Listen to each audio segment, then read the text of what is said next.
El príncipe Guillermo, según se informa, se quedó completamente en silencio cuando las fotografías llegaron a su escritorio.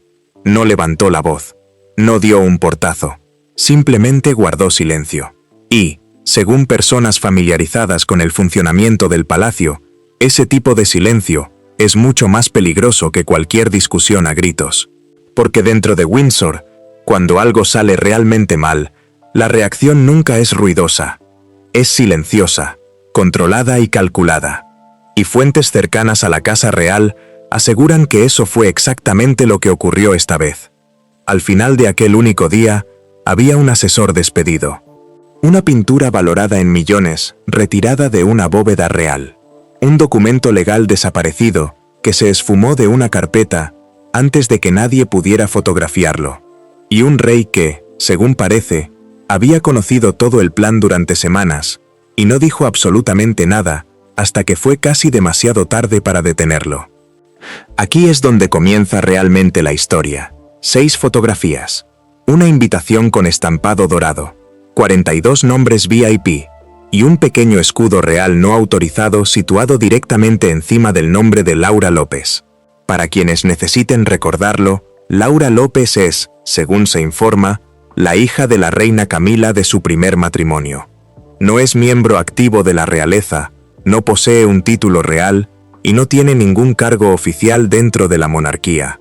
Y, según relatos de personas internas, alguien de su círculo supuestamente desafió una orden directa del palacio, añadió una corona a una invitación privada e intentó utilizar la autoridad visual de la monarquía para lo que debía ser simplemente una recepción privada de arte familiar.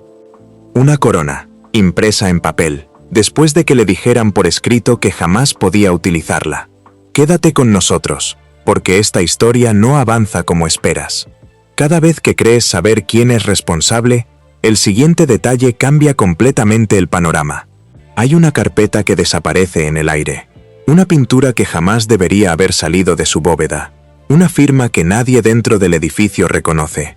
Y un rey que, supuestamente, lo sabía todo desde el primer día y decidió no decir nada.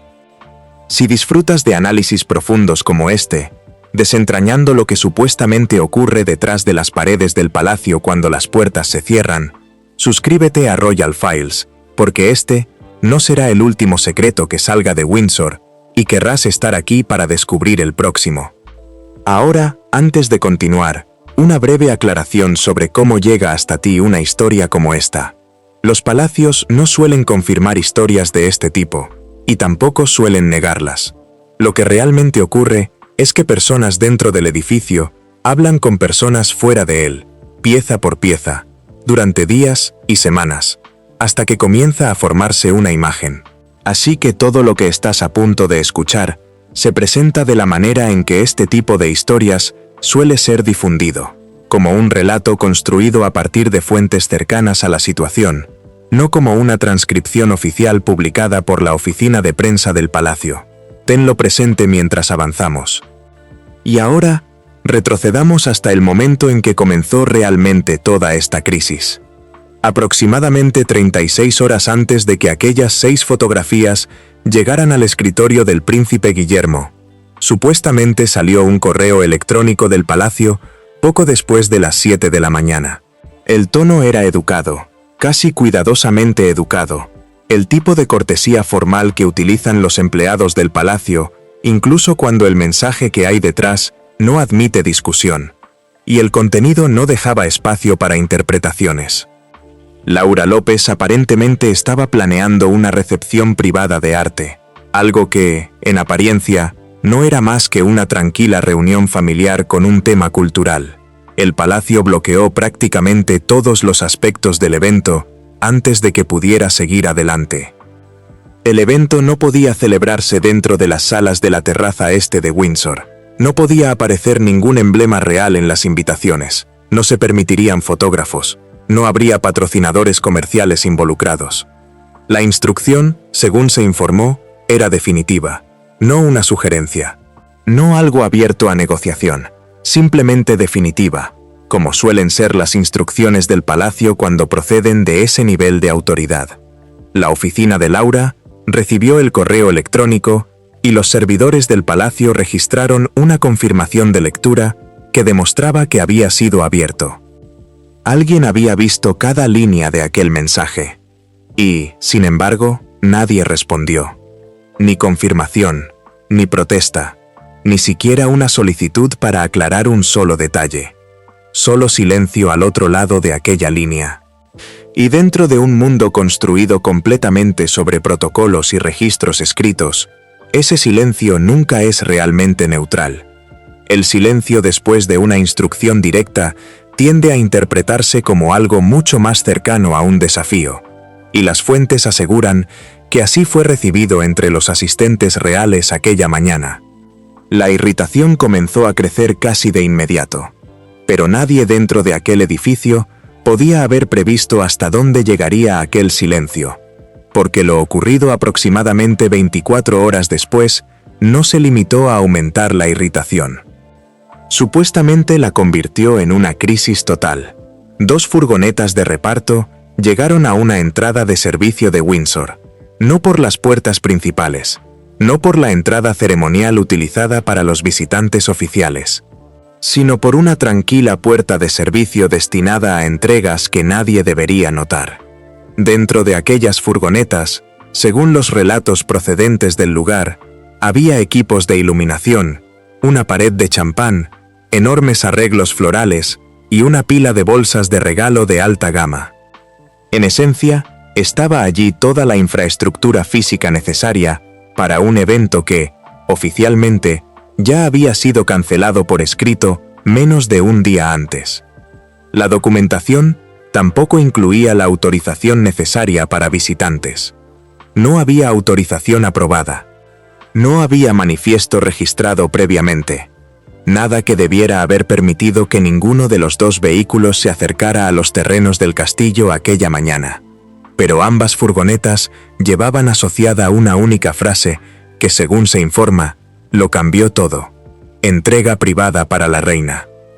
Dentro de Windsor, aparentemente existe una jerarquía no escrita respecto a la urgencia, y cualquier cosa relacionada con la casa de la reina tiende a avanzar más rápido y a recibir mucho menos escrutinio. El personal de seguridad, entrenado para ser eficiente y respetuoso en lugar de confrontativo, dejó pasar directamente el primer vehículo sin hacer una segunda comprobación. Piensa en cómo se toma realmente esa decisión. Un guardia situado en una puerta dispone de apenas unos segundos para decidir si detiene un vehículo o lo deja pasar. Ve una frase como «entrega privada para la reina», impresa en un manifiesto, y todos los instintos desarrollados durante su trabajo le dicen que no debe ser la persona que retrase las flores de la reina. No quiere ser el guardia que convierta una entrega rutinaria en un problema. Así que lo deja pasar. Eso no es necesariamente negligencia. Es exactamente la manera en que estos sistemas están diseñados para funcionar, hasta que alguien decide explotar deliberadamente ese diseño. El segundo conductor no tuvo tanta suerte. Y no porque alguien descubriera inmediatamente el engaño. Una de las pesadas cajas de cartón supuestamente se abrió durante el trayecto, derramando su contenido en la zona de carga frente a 2 empleados jóvenes que solo habían acudido para ayudar a descargar los arreglos florales. Dentro de aquella caja rota había decenas de invitaciones. Estaban impresas en cartulina color crema, con letras en relieve y gruesos bordes dorados. Claramente caras, claramente deliberadas. No eran algo preparado apresuradamente. Y directamente encima del nombre impreso de Laura López había una pequeña corona dorada. El mismo símbolo que, según se informó, le habían prohibido utilizar por escrito menos de un día antes. Y aquí es donde la historia se vuelve realmente extraña. ¿Por qué alguien gastaría dinero real en imprimir costosas invitaciones con una corona real después de recibir una orden escrita directa que prohibía exactamente eso? Eso no ocurre por accidente. No es un simple malentendido entre departamentos. Alguien vio una instrucción clara y, según se informa, decidió ignorarla de todos modos. Y esa misma pregunta llegó al escritorio del príncipe Guillermo a las 8:17 de la mañana siguiente. Pero había un detalle aún más oscuro, oculto debajo de la superficie. El diseño original de la invitación supuestamente había sido aprobado semanas antes, mucho antes de que comenzara cualquier controversia. Aquel diseño original era elegante, privado y completamente inofensivo. No tenía ninguna corona. No contenía lenguaje relacionado con el palacio. Nada sugería que la monarquía británica apoyara o respaldara el evento de ninguna manera. Según se informa, el símbolo real fue añadido posteriormente y de forma deliberada, después de que ya se hubiera enviado la advertencia. Alguien había tomado un diseño aprobado e inofensivo y lo había convertido silenciosamente en algo que parecía oficial, después de que ya se le hubiera dicho por escrito que no hiciera exactamente eso. Supuestamente, el príncipe Guillermo observó ambas versiones una junto a la otra sobre su escritorio, comparando el diseño original con el modificado. Y entonces vio algo más escondido debajo del nombre de Laura. 4 palabras adicionales, por graciosa autorización real. Y había un enorme problema con aquella frase. Nunca se había concedido semejante autorización, ni por el príncipe Guillermo, ni por la oficina del Lord Chambelán, ni por el secretario privado del rey. Nadie con autoridad real para aprobar ese lenguaje lo había autorizado. Y, sin embargo, según se informó, 42 invitados extremadamente influyentes habían recibido la impresión de que sí. Patrocinadores adinerados, propietarios de galerías, antiguos ministros del gobierno, personas cuyos nombres por sí solos suelen generar respeto inmediato en círculos culturales y políticos, personas que normalmente no acuden a eventos a menos que crean sinceramente que estos tienen verdadero peso institucional. Esto ya no parecía una simple reunión familiar. Parecía oficial, parecía plenamente respaldado. Y, según todos los relatos, no lo estaba. El príncipe Guillermo ordenó cerrar inmediatamente el evento. Eso debería haber sido el final. No lo fue. Laura López supuestamente ya se encontraba dentro del castillo de Windsor en aquel momento. Había entrado por un acceso privado para familiares poco antes de las 9 de la mañana, llevando una gruesa carpeta azul bajo el brazo, como si su presencia no necesitara ninguna explicación. Estaba acompañada por 3 personas que no figuraban en la lista de seguridad autorizada. No eran empleados acreditados. No eran invitados autorizados. Simplemente caminaban junto a ella como si la cuestión de la autorización ni siquiera les afectara. Un miembro superior del personal supuestamente la interceptó en un pasillo restringido y respetuosamente, tal como se enseña al personal del palacio a manejar incluso las situaciones más tensas, le explicó que la recepción había sido cancelada. Laura no discutió, no levantó la voz. No provocó ninguna escena. Supuestamente abrió su carpeta azul, sacó una hoja de papel impecable, miró directamente al empleado y pronunció 5 palabras que, según se informa, cambiaron por completo el rumbo de aquella mañana. Tengo autoridad para continuar. El empleado leyó el documento y, según los relatos de aquel momento, su expresión cambió casi inmediatamente. Lo que estuviera escrito en aquella página aparentemente fue suficiente para hacer que un miembro experimentado del personal del palacio reconsiderara una orden directa de un futuro rey. Se apartó y la dejó pasar. ¿Qué autoridad? Esa pregunta supuestamente recorrió el castillo de Windsor más rápido que cualquier comunicado oficial.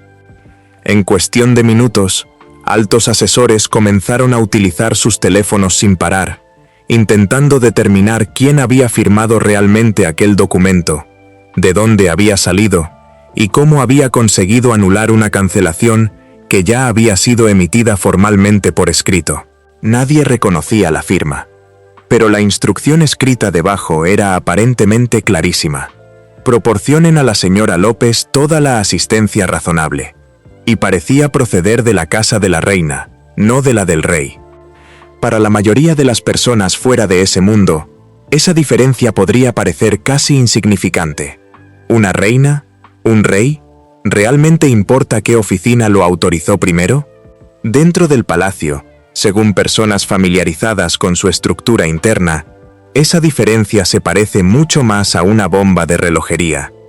La reina Camila supuestamente mantiene su propio personal, sus propias organizaciones benéficas y su propia agenda independiente.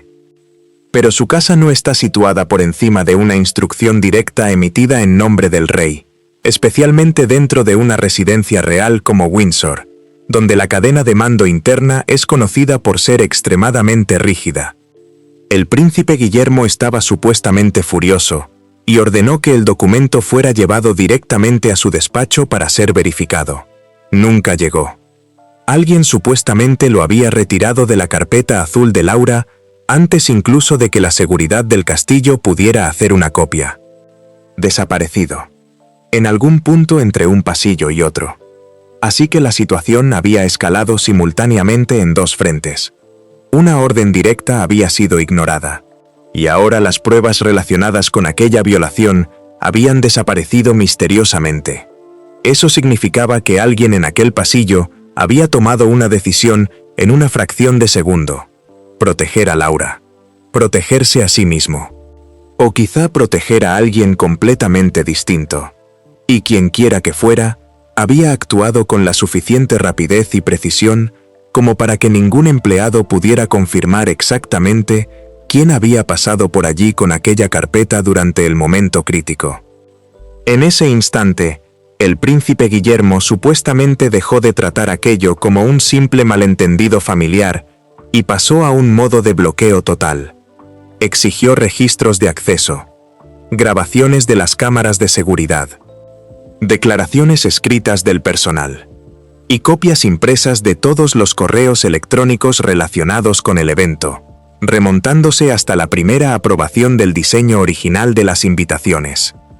Según personas familiarizadas con el funcionamiento de la Casa Real, este fue el momento en que su equipo supuestamente pasó de gestionar un problema de protocolo a gestionar algo mucho más parecido a una investigación de seguridad. Dos modos completamente diferentes dentro de una casa real. Y, según se informa, el personal siente el cambio inmediatamente. Preguntas más estrictas, menos explicaciones verbales, mucho más escrito. Y entonces emitió su instrucción más agresiva hasta ese momento. Nadie debía avisar a la reina Camila. Ella se enteró de todos modos. Por supuesto que lo hizo. Los palacios suelen filtrar información más rápido que cualquier redacción de prensa sensacionalista, incluso, y quizá especialmente, cuando alguien intenta mantener algo en secreto. A las 10:30 de aquella mañana, según se informó, la reina había despejado por completo su agenda privada y ya viajaba en coche hacia Windsor. Al príncipe Guillermo le comunicaron que ella quería mantener una conversación familiar. Él respondió con frialdad: «Esto ya no es un asunto familiar». Ese mensaje supuestamente llegó al coche de Camila antes de que ella hubiera atravesado las puertas del castillo. Llegó, según quienes estaban presentes, llena de indignación. Pero curiosamente, no estaba enfadada por la cancelación de la recepción. Estaba furiosa porque el personal del palacio hubiera interrogado a su hija. «Mi hija no es una criminal», habría espetado Camila en cuanto entró en la sala. La respuesta del príncipe Guillermo fue fría. Entonces no debería tener ningún problema en explicar el documento desaparecido. Camila se mantuvo firme, insistiendo en que no había ningún documento oculto y que no había nada que explicar. El príncipe Guillermo no se movió. Supuestamente deslizó sobre la mesa una declaración de seguridad firmada. Un empleado veterano había visto el documento con sus propios ojos. Dos asistentes habían hablado abiertamente sobre su contenido antes de que desapareciera. Laura lo había utilizado literalmente para atravesar un punto de control restringido menos de una hora antes. Y ahora, convenientemente, había desaparecido. Camila supuestamente leyó la declaración 2 veces antes de pronunciar una frase que transformó las sospechas de Guillermo en algo mucho más cercano a la furia absoluta. quizá tu personal. No el personal del palacio. No el personal del rey. Tu personal. El príncipe Guillermo supuestamente captó la diferencia de inmediato y se inclinó hacia adelante. Estas personas sirven a la corona, dijo. Camila lo miró fijamente y respondió con 3 palabras. Por ahora, sí. Aquella única frase aparentemente hizo que la temperatura de la habitación descendiera de inmediato. Piensa en lo que realmente implica. No siempre. No necesariamente. Una sugerencia silenciosa de que la lealtad dentro del palacio no es necesariamente permanente. Que puede cambiar. Que puede renegociarse cuando el trono finalmente cambie de manos. Esto ya no tenía que ver con copas de champán ni con una exposición privada de arte. Según quienes comprenden las políticas internas en juego, se había convertido silenciosamente en una batalla por qué autoridad prevalecería finalmente durante el próximo reinado. Y el príncipe Guillermo supuestamente entendió exactamente lo que acababa de escuchar, aunque no respondió directamente. En lugar de eso, volvió a los documentos que tenía delante. Y entonces vio algo que llevaría toda aquella situación a un lugar mucho más serio que una simple disputa por una lista de invitados. Oculto dentro de la lista de invitados de Laura estaba el nombre de un poderoso abogado especializado en propiedades. Había sido añadido a mano, con una tinta diferente, claramente insertado después de que la lista original ya hubiera sido escrita y finalizada. El príncipe Guillermo se preguntó, razonablemente, ¿por qué un abogado inmobiliario asistiría a una recepción privada de arte? Los abogados no suelen ser invitados simplemente para admirar cuadros. Rodeó el nombre con tinta roja y solicitó una investigación de antecedentes. En 20 minutos, los resultados supuestamente estaban sobre su escritorio. Aquel abogado se especializaba en fideicomisos, fundaciones benéficas y ventas de colecciones privadas de gran valor. No en contratos generales. No en planificación patrimonial estándar, sino específicamente en fideicomisos y colecciones de gran valor. Y eso hacía que las obras de arte expuestas fueran de repente mucho más importantes que la propia lista de invitados. No se suele invitar a un especialista en fideicomisos y valoración a una recepción familiar de arte a menos que las propias obras sean el verdadero objetivo del evento. No el champán, no los invitados, no las fotografías, los cuadros.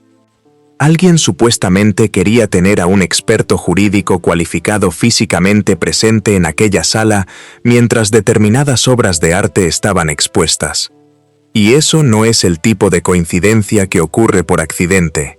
Es una decisión tomada días antes por alguien que sabía exactamente lo que necesitaba y exactamente por qué. El príncipe Guillermo supuestamente entró en la sala de la terraza este, justo cuando los trabajadores comenzaban a desmontar las paredes de exposición, recogiendo un evento que oficialmente ya había sido cancelado, pero que claramente seguía en pleno montaje. Laura López estaba junto a la chimenea, hablando en voz baja con un organizador del evento, parcialmente de espaldas. Sobre una mesa detrás de ella había 12 obras de arte enmarcadas, todas hermosas, todas valiosas. Y ninguna aparecía en la lista oficial de obras aprobadas para el evento. El príncipe Guillermo supuestamente revisó cada etiqueta de exposición una por una. 11 de las pinturas pertenecían a prestamistas privados adinerados, coleccionistas que habían aceptado prestar sus piezas para la recepción. Todas estaban debidamente documentadas y contabilizadas. La 12ª no tenía ningún nombre de prestamista. Solo 3 palabras impresas. Colección real privada.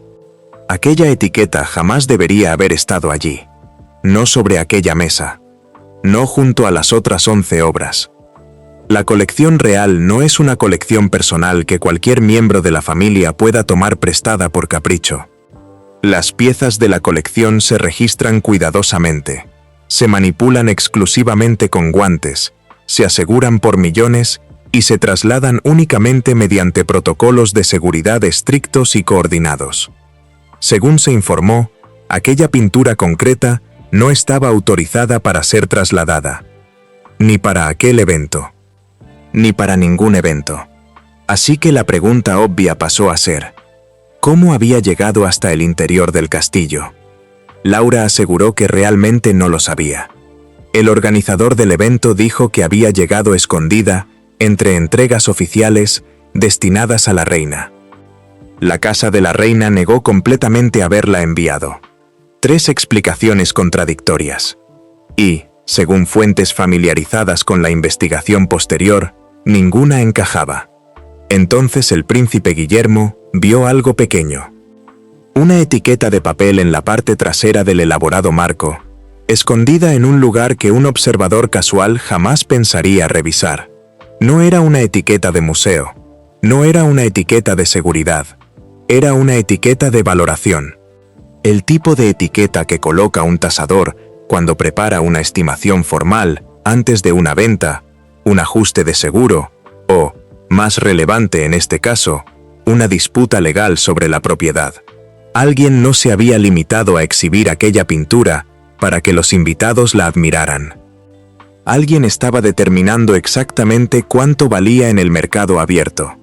Eso significaba que, en algún momento durante los días anteriores a aquella recepción, un tasador supuestamente había estado frente a aquella misma pintura, haciendo cálculos y produciendo una cifra. Una cifra que existía en algún lugar por escrito, esperando ser utilizada. En ese momento, según se informa, el príncipe Guillermo perdió la calma, aunque, curiosamente, no levantó la voz. Actuó con decisión. Ordenó cerrar todas las puertas de aquella sala. Nadie podía salir. Nadie podía utilizar un teléfono. No se podían mover archivos.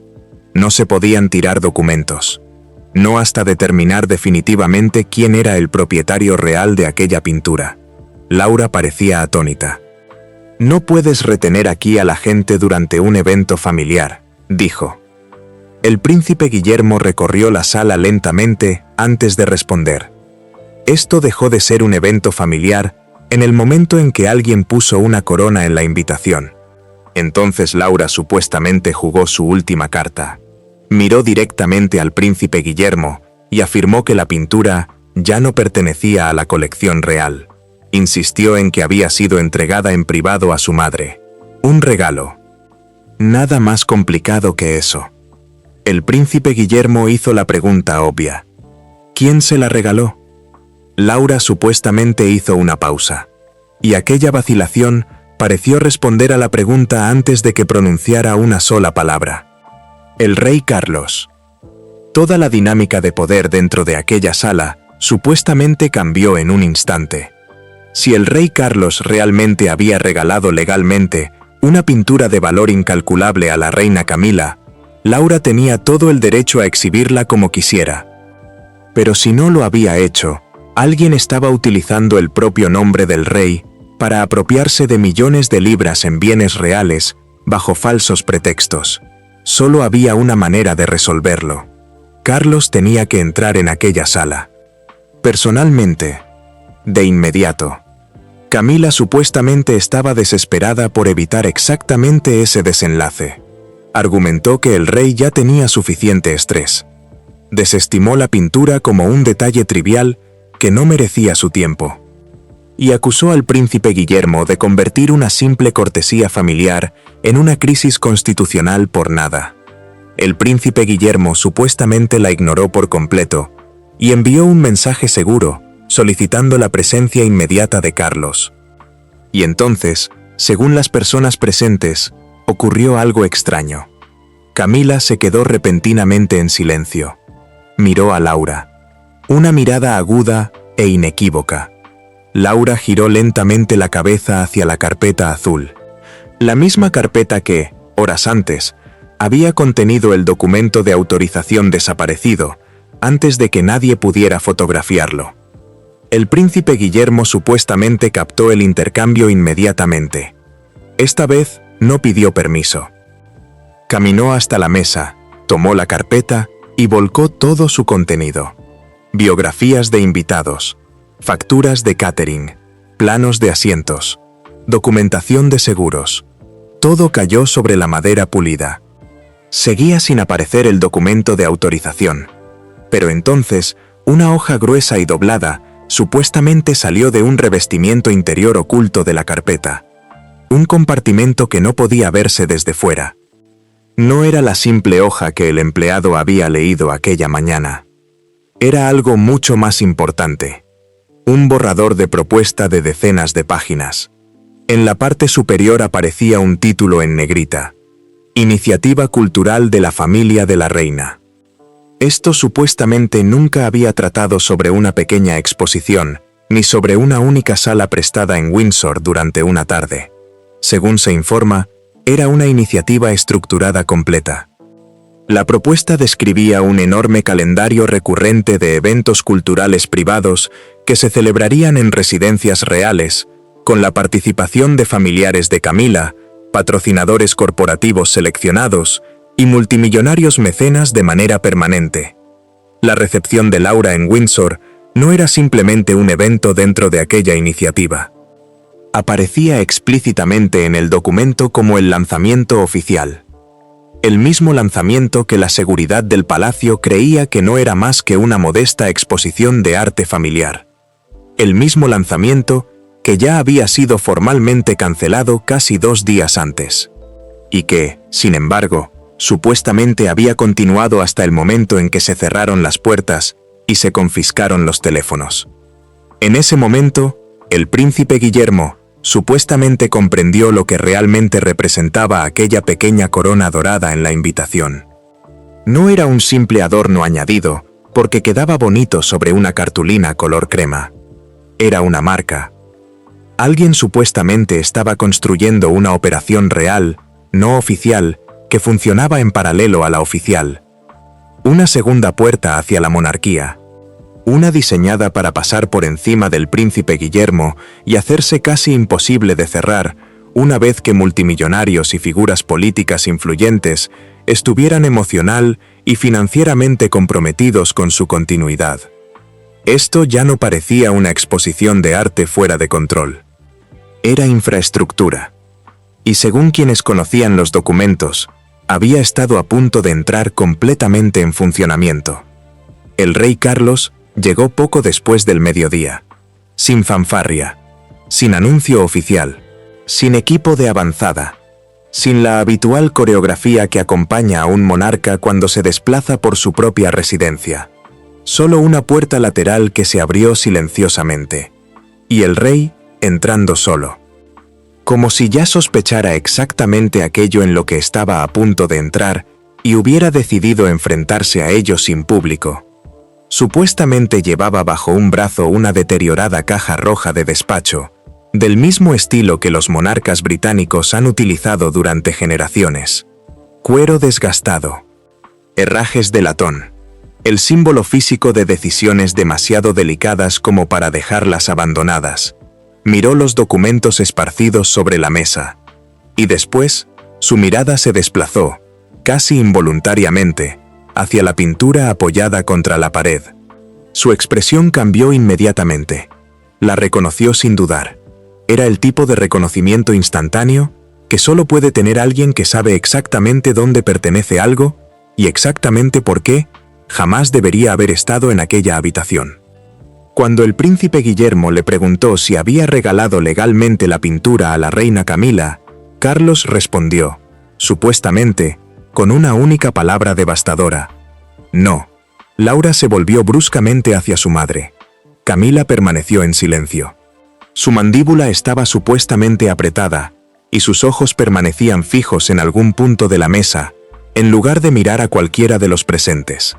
Carlos exigió ver personalmente la etiqueta de valoración, y preguntó tranquilamente quién había trasladado físicamente la pintura.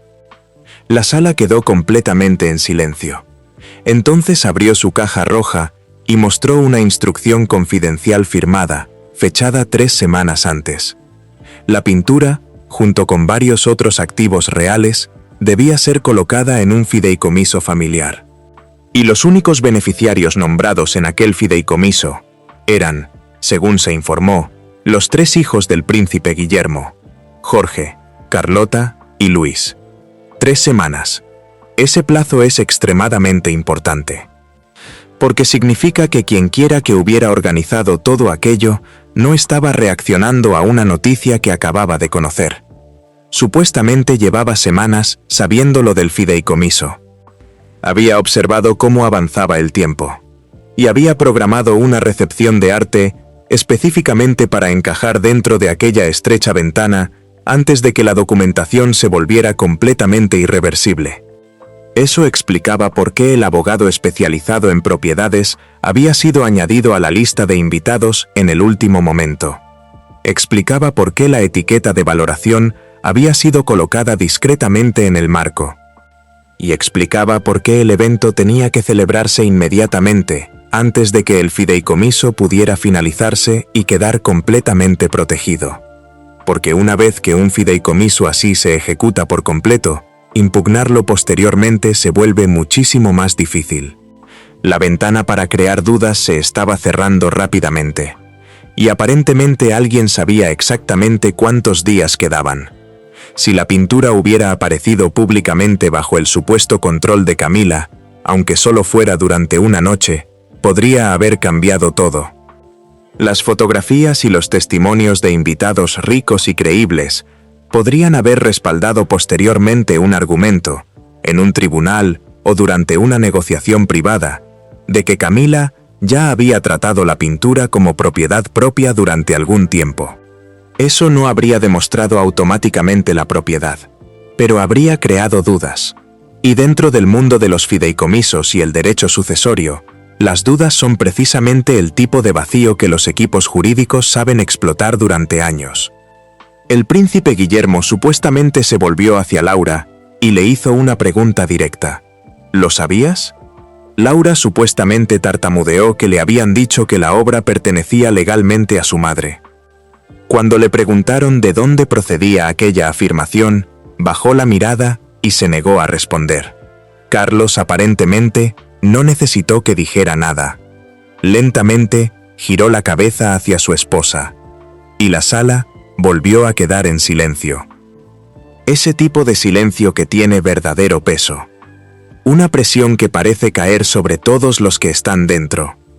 Hagamos una pausa aquí, porque este es exactamente el punto donde la historia deja de ser sencilla, y quiero asegurarme de que cada pieza quede clara antes de continuar. Lo que se sabe en esta etapa es que una pintura valorada en millones supuestamente fue retirada de la colección real sin autorización. Un abogado especializado en fideicomisos fue añadido discretamente a una lista de invitados. Se descubrió una etiqueta de valoración pegada en la parte trasera del marco. Y un documento real de fideicomiso firmado, fechado 3 semanas antes, supuestamente nombra a los hijos del príncipe Guillermo como únicos beneficiarios. Frente a todo eso, existe una única afirmación contraria: que Carlos había regalado la pintura a Camila como un obsequio privado. Si esa afirmación fuera válida, legalmente, gran parte de lo demás dejaría de importar. Pero si no lo fuera, alguien supuestamente intentó mover discretamente millones de libras en propiedades reales fuera de un fideicomiso legal, utilizando nada más que una conversación privada, imposible de verificar. Así que todo lo que ocurre después depende de una única pregunta. ¿Carlos realmente regaló esa pintura a Camila? En un giro sorprendente, Camila supuestamente negó cualquier transferencia secreta de riqueza. Se mantuvo firme. Afirmó que Carlos le había prometido la pintura años atrás, en privado, sin abogados, sin documentos. Simplemente un momento íntimo entre marido y mujer. Carlos supuestamente la miró como si intentara recordar una conversación que de repente se había convertido en un asunto legal valorado en millones de libras. Entonces Camila supuestamente metió la mano en su bolso y sacó un viejo papel ligeramente amarillento escrito con la inconfundible letra de Carlos. En apariencia, era un simple mensaje de cumpleaños. Nada formal. Nada que inicialmente pareciera un documento legal. Pero en la parte inferior había escrito una frase bastante comprometedora. Algún día, Ese pequeño paisaje será tuyo. Ahí estaba, una promesa, por escrito, con su propia letra. ¿Pero era aquello un regalo legal? Esa única frase supuestamente provocó un debate intenso e inmediato dentro de la sala. Camila creía que significaba plena propiedad, sin ninguna ambigüedad. Carlos creía que simplemente era un gesto de cariño, algo dulce escrito en una tarjeta de cumpleaños y jamás destinado a tener valor jurídico. Laura creía que el asunto ya estaba legalmente resuelto en el momento en que su madre mostró aquella nota. El príncipe Guillermo supuestamente vio la realidad más dura escondida debajo de todo aquello. Una promesa sentimental y casual, escrita nada menos que en una tarjeta de cumpleaños, estaba siendo utilizada supuestamente para sacar un activo valioso de un fideicomiso destinado específicamente a sus propios hijos. Toda la narrativa había cambiado. Lo que comenzó como una disputa sobre una recepción de arte se había convertido en una verdadera cuestión jurídica sobre si las palabras emocionales y espontáneas de Carlos podían de alguna manera invalidar sus propios documentos legales formales y firmados. Carlos supuestamente tomó la delicada nota de la mano de Camila y la colocó junto a la instrucción oficial del fideicomiso, como si comparar ambas cosas pudiera resolver de alguna manera la tensión creciente entre ellos. Llamó al abogado especializado en propiedades para que diera su opinión formal. La respuesta del abogado supuestamente fue directa e inmediata. El mensaje de cumpleaños demostraba buenas intenciones, pero no cambiaba absolutamente nada desde el punto de vista legal. El documento firmado del fideicomiso, sí. La pintura pertenecía al fideicomiso, y el evento no tenía ningún derecho legítimo a presentarla como propiedad personal de Camila, independientemente de lo que una tarjeta de cumpleaños escrita años antes pudiera haber insinuado. Pero el príncipe Guillermo aún no había terminado, ni mucho menos. Todavía quería saber quién había impreso el falso documento de autorización después de que el evento ya hubiera sido cancelado, y exigió encontrar el documento desaparecido. El mismo que había desaparecido de la carpeta azul de Laura antes de que la seguridad pudiera fotografiarlo. Carlos supuestamente ordenó personalmente la búsqueda. El personal del palacio registró todas las habitaciones, revisó los registros de las impresoras y recuperó correos electrónicos eliminados de servidores de respaldo que, según se informa, la mayoría de las personas dentro del edificio ni siquiera saben que existen. Alrededor de las 3:15 de aquella tarde, un nervioso asistente supuestamente descubrió el origen. La autorización procedía de la oficina privada de Camila, pero Camila no la había firmado. Tampoco Laura. La firma pertenecía supuestamente a una de las asesoras principales de confianza de Camila. Alguien que llevaba años trabajando estrechamente con la reina. Alguien con acceso real y con la confianza necesaria para utilizarlo. El príncipe Guillermo supuestamente ordenó que la llevaran inmediatamente ante él. Entró con confianza. No llevaba notas. Y no mostró ningún signo de nerviosismo cuando se situó frente a todos los presentes. Supuestamente confesó haber redactado toda la propuesta. Haber utilizado el símbolo real en las invitaciones sin autorización. Y haber ordenado a las furgonetas de reparto que utilizaran específicamente la designación segura de la reina para superar los controles de seguridad de la entrada. Su explicación supuestamente dejó a todos en aquella sala sin palabras, incluida la propia Camila. La asesora afirmó que sus acciones estaban destinadas a proteger a Camila. Supuestamente creía sinceramente que la casa del príncipe Guillermo estaba creando activamente una división entre los miembros oficiales de la realeza y la familia extendida de Camila. Tenía miedo por el futuro. Miedo de lo que ocurriría con la posición de Camila cuando el trono cambiara de manos. Aparentemente, veía la iniciativa de Laura como una manera de asegurar una posición permanente para la familia de Camila dentro de la alta sociedad antes de que Guillermo se convirtiera en rey y, en su mente, pudiera cerrar aquella puerta para siempre. No quería títulos, no quería fondos públicos, quería acceso, influencia y una posición respetada y duradera dentro del sistema real para las personas que llevaba años intentando proteger. Creía que estaba defendiendo a su reina, pero había utilizado a Laura como una pieza para conseguirlo. Y aquí está la parte que, según se informa, inquietó incluso al personal más experimentado de aquella sala. Ella no mentía cuando afirmaba creer que estaba protegiendo a Camila. Según quienes estuvieron presentes, su voz no tembló ni una sola vez durante la confesión. No estaba intentando cubrirse. No estaba intentando minimizar lo que había hecho. Realmente parecía creer, hasta lo más profundo, que estaba luchando por alguien que no podía luchar por sí misma dentro de un sistema construido para, eventualmente, dejar fuera a su familia. Ese tipo de convicción puede ser mucho más peligrosa que la simple codicia. Porque no desaparece en el momento en que es descubierta. Simplemente se queda en silencio y espera la siguiente oportunidad.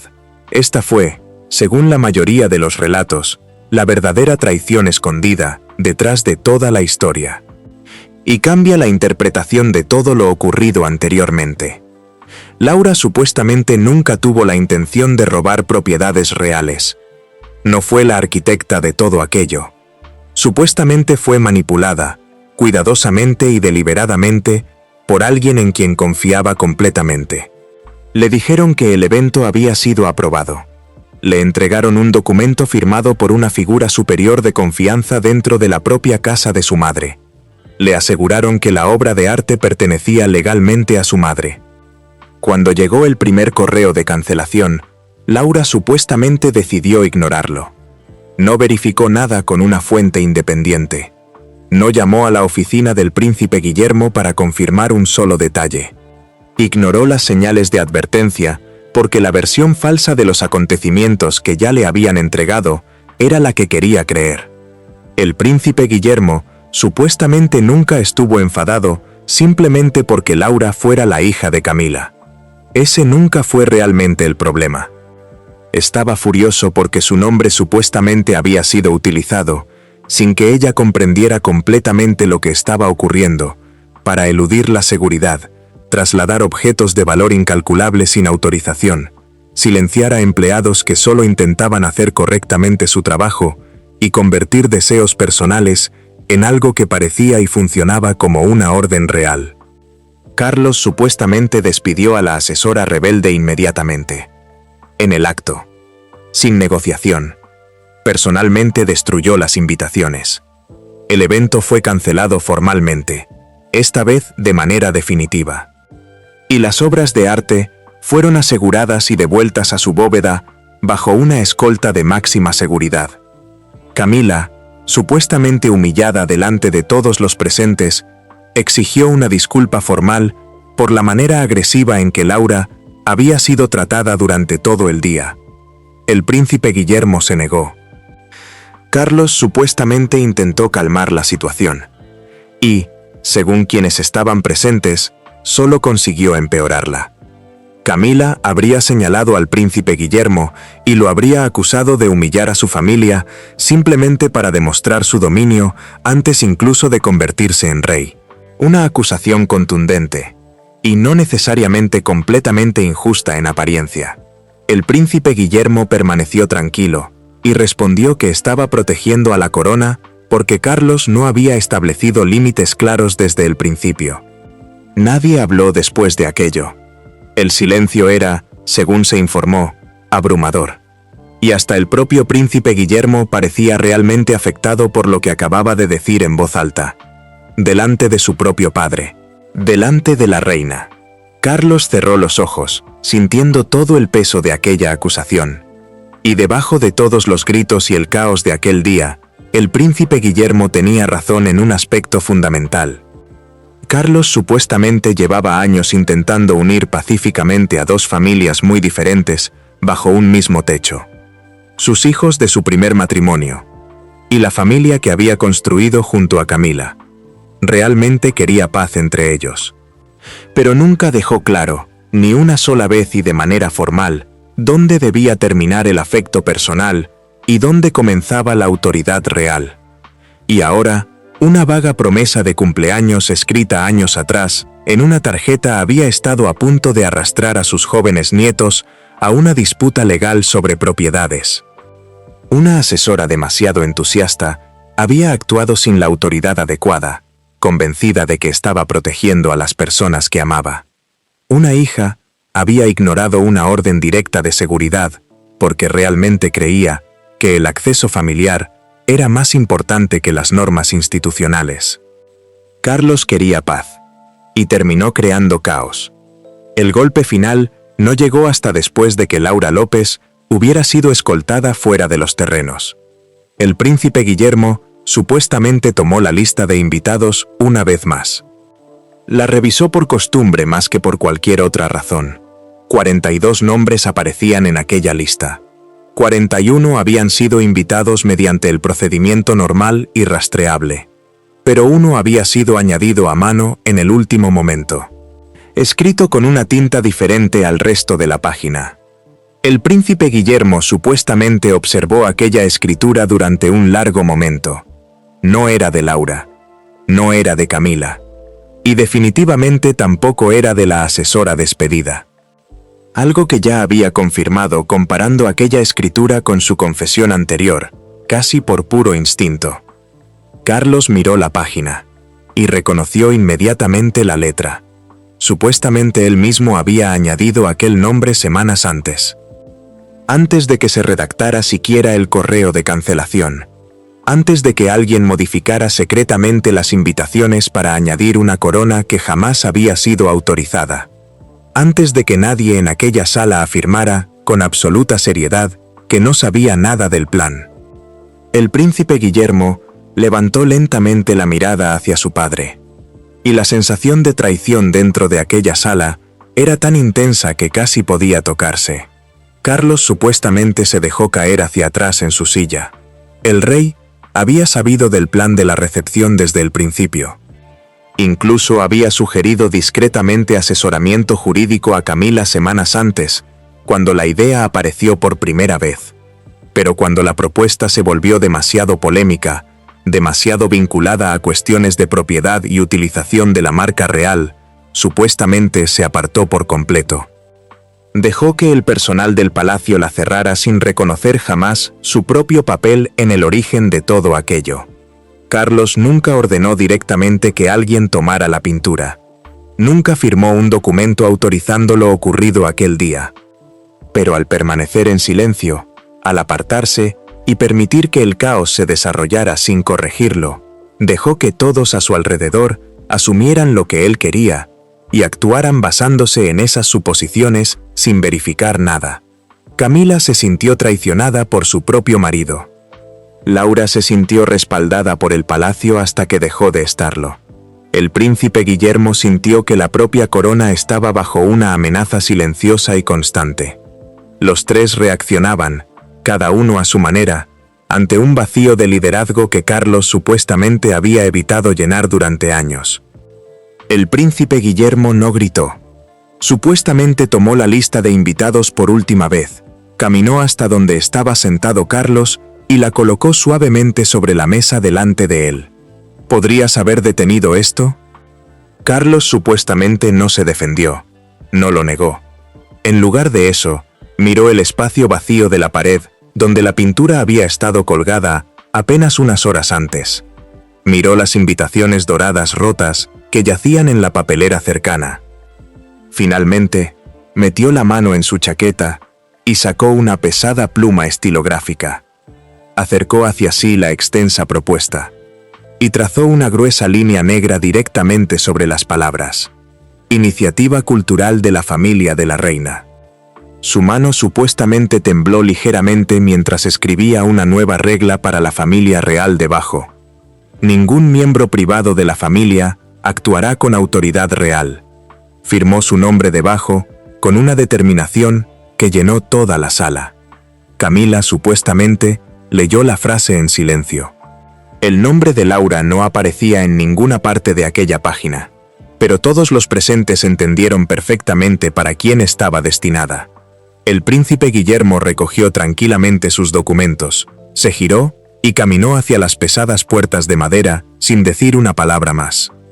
Detrás de él, Carlos supuestamente permaneció solo en aquella larga mesa, rodeado por una tarjeta de cumpleaños que había prometido demasiado, una orden de seguridad que había llegado demasiado tarde y una invitación dorada rota que jamás debería haber existido. Firmas poderosas rodeaban al rey por todas partes, y, sin embargo, permanecía allí, entre los restos de aquello que nunca había dicho claramente en voz alta. Porque ese es, en última instancia, el detalle que sobrevive a todo lo demás en esta historia. No la pintura, no la corona de la invitación, ni siquiera la asesora que supuestamente perdió su puesto al final del día. Es el hecho de que un hombre que firma documentos constitucionales vinculantes para ganarse la vida, que ha pasado toda su vida adulta dentro de un sistema construido sobre un lenguaje preciso y formal, supuestamente eligió el silencio justo en el momento en que su propia familia necesitaba que fuera claro. Podría haber dicho semanas antes, con palabras sencillas, que la pintura permanecería en el fideicomiso, que la recepción no se celebraría, y que nadie utilizaría su nombre para insinuar lo contrario. 4 frases. Eso es todo lo que, supuestamente, habría hecho falta. En lugar de eso, según cómo se desarrolló toda esta secuencia, permitió que la ambigüedad hablara por él. Y la ambigüedad, dentro de una familia con tanto en juego, nunca es realmente neutral. Siempre termina siendo rellenada por quien sea más atrevido, más desesperado o esté más convencido de que está haciendo lo correcto. Esta vez, fue una asesora que creía estar protegiendo a su reina, una hija que quería creer a su madre, y una reina que quería creer que su marido todavía le debía algo que nunca había prometido realmente por escrito. Cuando el príncipe Guillermo supuestamente salió de aquella sala, la pintura estaba de nuevo donde debía estar. Las invitaciones habían sido destruidas. La asesora había desaparecido. Y una nueva regla supuestamente existía por escrito, que no existía aquella misma mañana. Pero algo más también había cambiado. Algo que no aparece en ningún comunicado oficial. El príncipe Guillermo supuestamente había aprendido, de la manera más concreta posible, exactamente cuánto puede costar el silencio de su padre. No vergüenza, no una tarde complicada, sino un riesgo estructural y real para la misma institución que está destinado a heredar. Y, según personas que han observado su manera de actuar desde entonces, esa no es una lección que probablemente olvide 2 veces. Así que dime tú, ¿actuó el príncipe Guillermo para proteger a la monarquía británica de una amenaza institucional realmente grave? ¿O supuestamente aprovechó un problema familiar para mantener a la familia de Camila fuera del palacio para siempre, utilizando una crisis que él no creó para saldar una cuenta que llevaba años esperando resolver? Porque ambas interpretaciones encajan con todo lo que acabas de escuchar. Las pruebas no suelen mentir, pero tampoco siempre ofrecen un veredicto claro. Tú tienes que decidir quién actuaba de buena fe y quién simplemente era mejor aparentándolo. Déjanos tu opinión en los comentarios, porque realmente quiero saber de qué lado te posicionas. Cuanto más repaso personalmente esta cronología, menos seguro estoy. ¿Era Carlos el silencioso arquitecto que permitió que el caos hiciera por él el trabajo sucio? ¿O simplemente un padre cansado que nunca aprendió a decir que no a las personas que más quería?